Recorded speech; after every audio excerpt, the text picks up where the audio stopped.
Desperté en el hospital tras un grave accidente de coche. Mi madre exigió que me dieran de alta antes de tiempo, ignorando las órdenes médicas, todo para ahorrar dinero. 2 días después, se fueron de vacaciones de lujo y me dejaron solo en casa, aún herido. Pero cuando volvieron, otra persona abrió la puerta y se pusieron pálidos. Desperté con un pitido en los oídos y un dolor que me recorría todo el cuerpo. Estaba en una cama de hospital, con un tubo en el brazo y un yeso en el pie derecho. Mi cabeza palpitaba como si alguien la hubiera golpeado con un martillo, y mi pecho estaba cubierto de moretones. No recordaba mucho, solo flashes de faros, un volantazo y el crujido del metal. Un accidente de coche. Eso era todo lo que tenía claro. La puerta se abrió, y mi madre entró con cara de mala leche. Mi padre venía detrás, con su clásica actitud de no es mi problema. Mi hermana, como siempre, brillaba por su ausencia. Por fin despertaste, dijo mi madre, pero no sonaba aliviada. Estaba molesta. ¿Sabes cuánto cuesta estar aquí? No podemos quedarnos eternamente. ¿Qué pasó? Murmuré, con la voz rasposa. Apenas podía pensar con el dolor de cabeza. Chocaste con un camión, dijo mi padre, cruzando los brazos. Tu culpa, según la policía. El seguro cubre algo, pero no todo.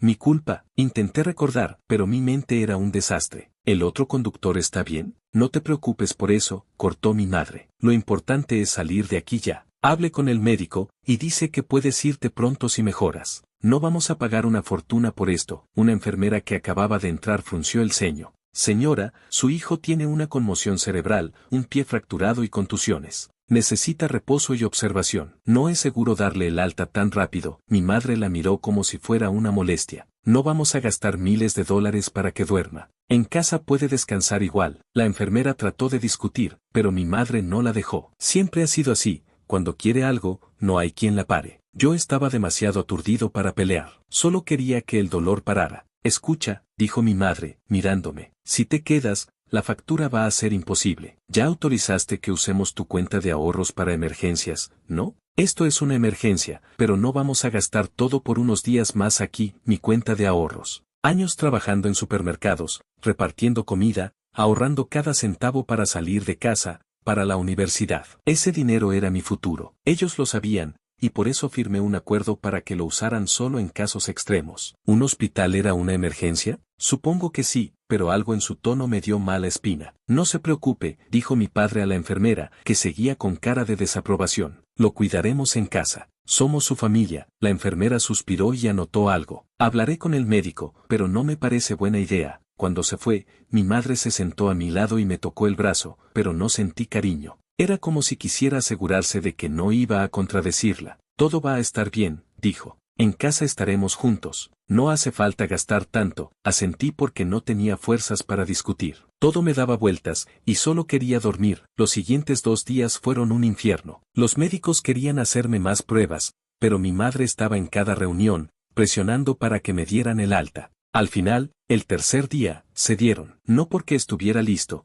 sino porque mi madre firmó un papel diciendo que se hacían responsables de mí. La enfermera me dio una lista de instrucciones: reposo absoluto, no apoyar el pie, tomar los medicamentos, volver si sentía mareos o dolores fuertes. Cuida de ti, me dijo en voz baja, como si supiera algo. Mi padre me llevó a casa en su camioneta. El viaje fue un suplicio, cada bache era un puñetazo en mi cuerpo magullado. Cuando llegamos, mi madre me ayudó a subir a mi cuarto, pero apenas me dejó en la cama, se fue diciendo que tenía cosas que hacer. Mi hermana no apareció. Supuse que estaba en su cuarto, pero no lo comprobé. Esa primera noche fue horrible. El dolor en mi pie no paraba, y los moretones hacían que respirar doliera. Los medicamentos del hospital se acabaron rápido, y cuando le pedí a mi madre que comprara más, dijo que no eran baratos y que intentara aguantar. No había comida preparada, solo unas latas de sopa en la despensa. Con el yeso, apenas podía llegar a la cocina, y cocinar era imposible. El segundo día fue peor. Me desperté con un dolor de cabeza que hacía que todo diera vueltas. Llamé a mi madre, pero su teléfono estaba apagado. Mi padre no contestaba. Mi hermana, como siempre,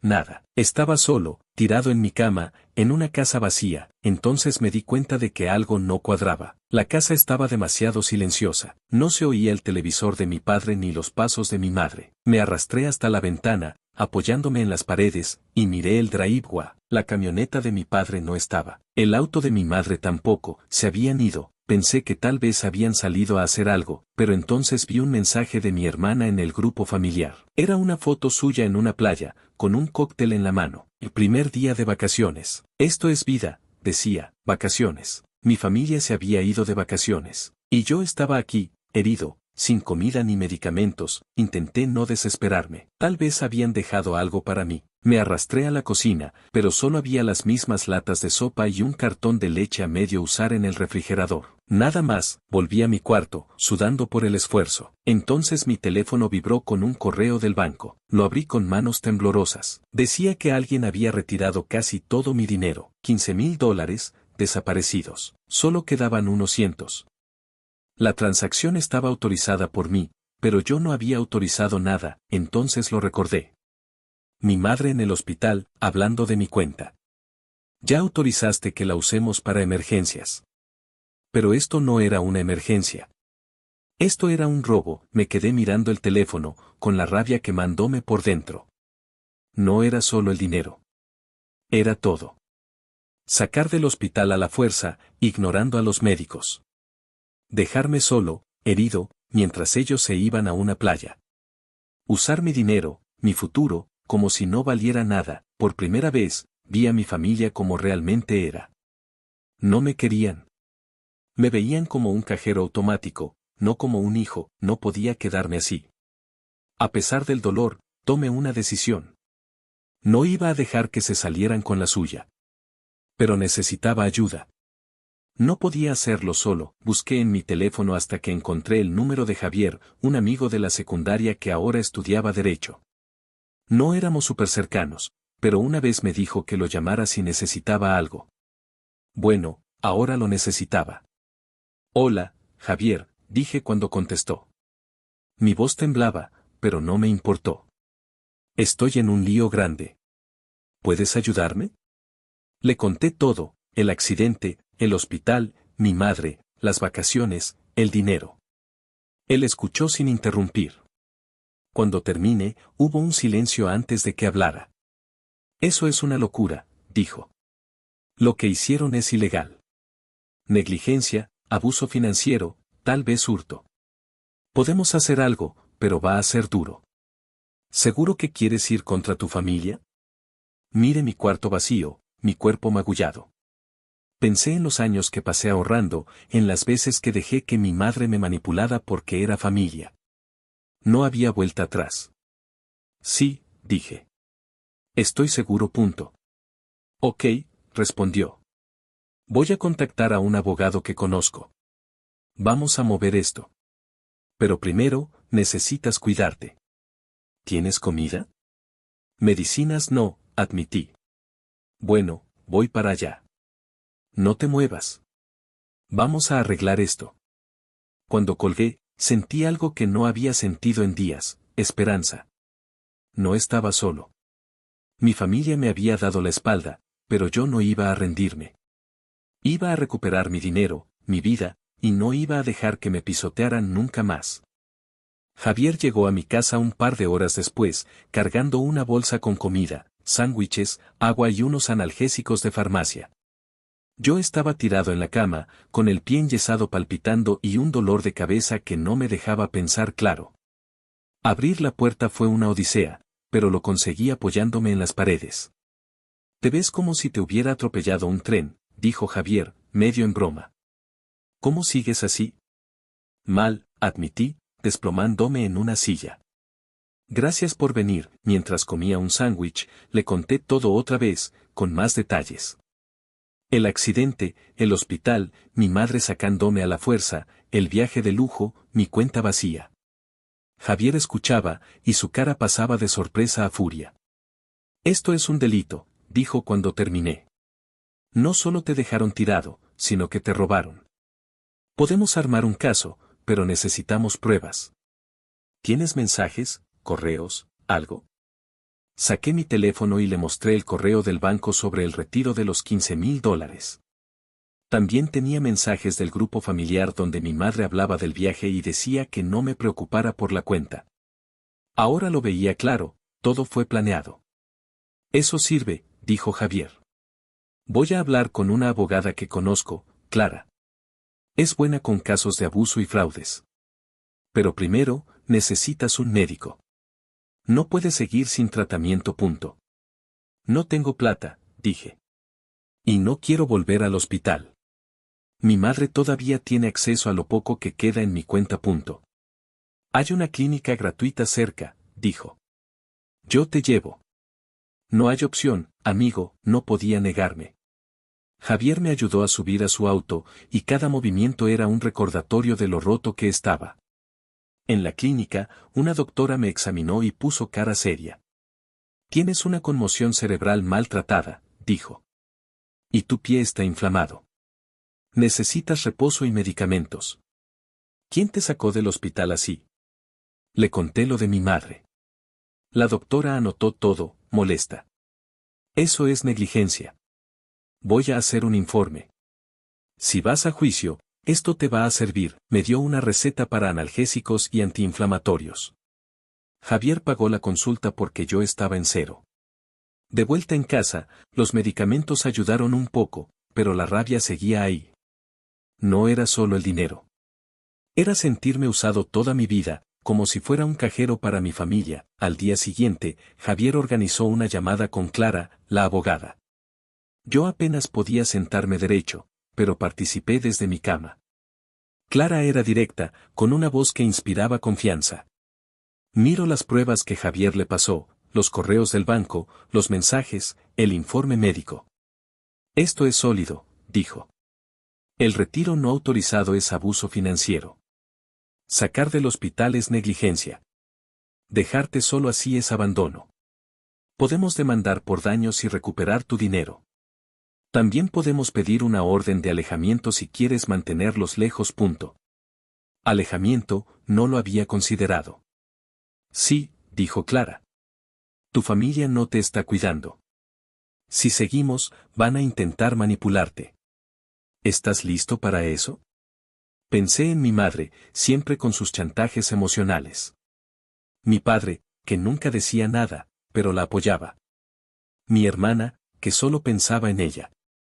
Cortarlo sonaba duro, pero seguir con ellos era peor. Quiero seguir, dije.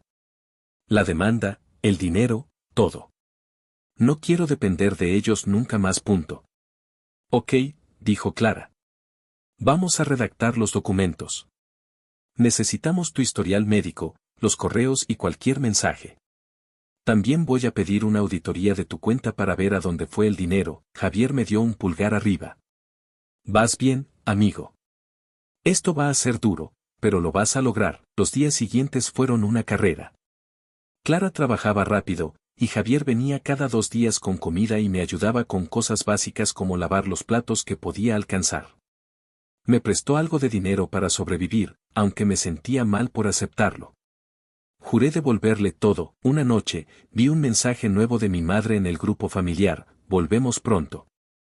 Pórtate bien y no hagas nada estúpido. El mensaje me puso los nervios de punta. ¿Sabían algo? ¿O era solo su forma de controlarme? Se lo mostré a Javier. No respondas, dijo. Guarda todo como prueba. Deja que Clara se encargue, asentí, pero no podía evitar el nudo en el estómago. Sabía que cuando volvieran, las cosas se pondrían feas. Mi madre no se rinde fácil, y mi padre siempre está de su lado. Mi hermana probablemente lloraría para hacerse la víctima. Una semana después, Clara llamó con novedades. Rastreamos el dinero, dijo. Tu madre lo transfirió a su cuenta y de ahí pagó un viaje a Sri Lanka. Tenemos registros de un resort de lujo. Es prueba directa de que usaron tu dinero para sus vacaciones. ¿Podemos recuperarlo? Pregunté. Sí, dijo. Vamos a pedir una orden para congelar sus cuentas y recuperar lo que queda. También estamos preparando una demanda por daños físicos y emocionales. Con las pruebas, el caso es fuerte. Eso me dio alivio, pero también ansiedad. Estaba cerca de recuperar lo mío, pero mi familia no se iba a quedar callada. Siempre pensaron que yo era débil, que me doblegaría. Esta vez, no. Javier me llevó a una cita de seguimiento en la clínica. La doctora dijo que mi conmoción estaba mejorando, pero el pie iba a tardar en sanar. Me dio otra receta y un informe nuevo para el caso. De vuelta en casa, revisé mi correo y vi que el banco había congelado mi cuenta por orden judicial. Clara no perdía el tiempo. Sonreí, imaginando la cara de mi madre cuando lo descubriera. Esa noche, Javier se quedó a ver una película para distraerme. Comimos pizza que él trajo, y me dijo, nunca pensé que tendrías el valor para esto. Siempre eras el callado punto. Me subestimaron, dije. Pero se acabó, él levantó su refresco. Por no dejar que te pisoteen, choqué mi vaso con el suyo. Por eso, el día que mi familia volvió, estaba en mi cuarto revisando unos papeles que Clara me mandó. Escuché la camioneta en el driveway y mi corazón se aceleró. Había esperado este momento, pero ahora sentía nervios y determinación a partes iguales. La puerta se abrió, y la voz de mi madre sonó como si nada. Y llegamos. Pero entonces escuché otros pasos. No eran de mi padre ni de mi hermana.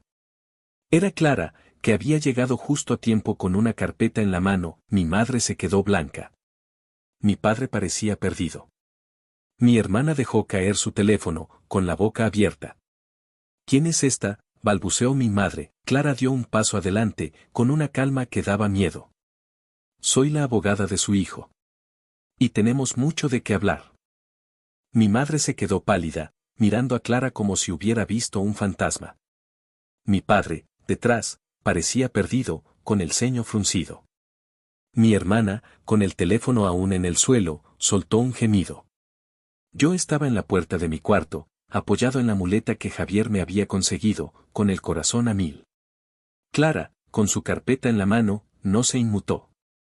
¿Abogada? ¿Qué es esto?, dijo mi madre, recuperando el control. Su voz tenía ese tono cortante que usaba para mandar, pero Clara no era yo. Soy la representante legal de su hijo, dijo Clara, firme. Estoy aquí para notificarles una demanda por abuso financiero, negligencia y abandono. También tenemos una orden judicial para congelar sus cuentas hasta que se resuelva el caso. Mi madre se quedó sin palabras, algo raro en ella. Mi padre dio un paso adelante. ¿Demanda? Es nuestro hijo. ¿Qué clase de broma es esta? Clara no cedió.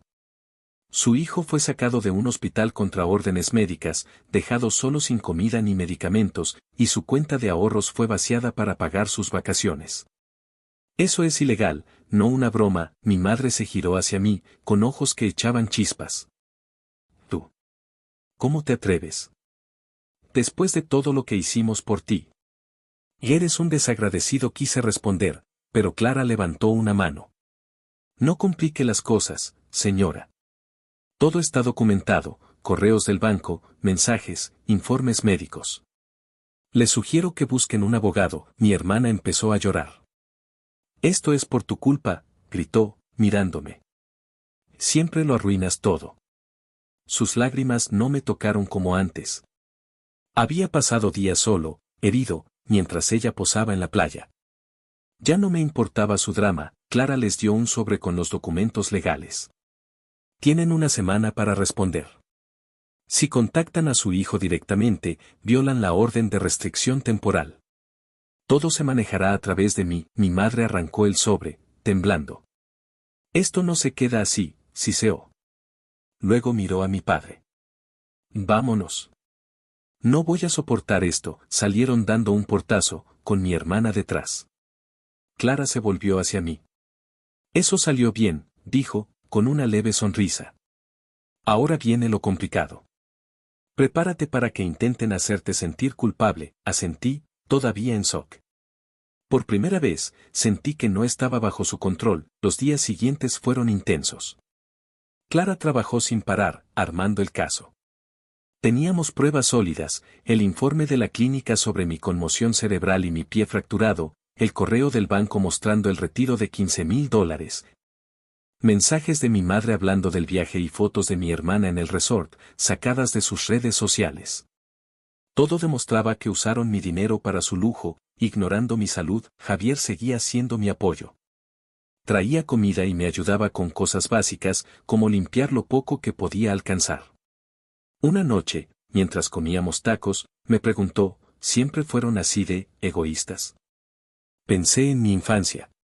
Mi madre controlándolo todo, mi padre callado, mi hermana consiguiendo lo que quería con llanto.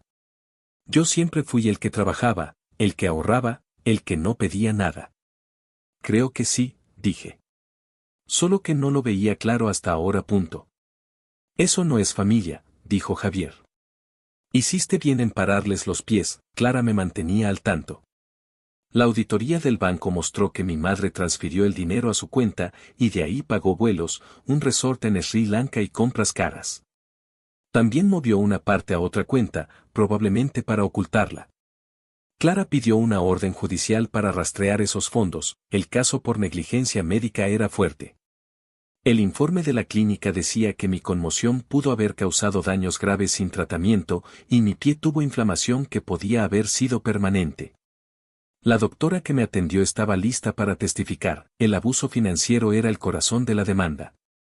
Clara explicó que, aunque autoricé a mi madre a usar mi cuenta para emergencias, un viaje de lujo no era una emergencia. Era un robo claro, y con las pruebas, podíamos recuperar el dinero y pedir daños. Una semana después, Clara llamó. Tu familia respondió, dijo. Tienen un abogado, pero su defensa es débil. Dicen que el dinero fue para gastos familiares y que tú estabas de acuerdo. También dicen que no sabían que estabas tan mal. ¿Gastos familiares? Dije, incrédulo. ¿Un resort de 5 estrellas? Exacto, dijo Clara. Es una excusa ridícula. Tenemos los registros y las fotos. Nadie se va a creer eso, me advirtió que mi madre intentaría contactarme, a pesar de la orden. Querrá hacerte dudar, dijo. No respondas. Pásamelo todo, tenía razón. Al día siguiente, recibí un mensaje de mi madre, no puedo creer que nos hagas esto. Somos tu familia.